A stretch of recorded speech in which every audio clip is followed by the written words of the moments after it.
borca alınmış status, özlərini varlı sayanlar, özlərini varlı göstərmək istəyənlər və ətrafdakılar üçün yaşayanlar, Matrixin qurbanları deyirəm mən sizə sadəcə və bunun haqqında mən danışıram.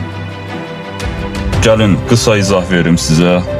Maşını kreditədir, telefonu kreditədir, evi kreditədir. Hər şey var. Əslində, kənardan görəndə elə bilirsiniz ki, bu adam xoşbəxtin biridir. Amma gəl bu ki, içi bomboşdur, aydın olur sizə. Hər şey kreditdədir. Ancaq onun bunun üçün yaşayır, göstəriş üçün yaşayır. Uşaqlar, matrisanın tələlərdir hamısı. Hamısı sizi tələyə salmaq üçündür. Sizə hər şey verəcəklər, lirbi sizin azadlığınızı əlinizdən alsınlar.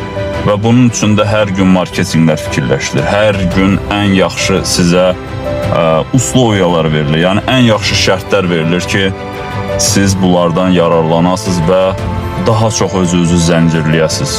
Biz buna Matrixdən çıxışın ikinci bölümü, görünməyən zəncirlərdə danışırıq. Səhifəni buralarda saxlayacağım, mütləq keç kitablarımızdan oxu və məlumatlan.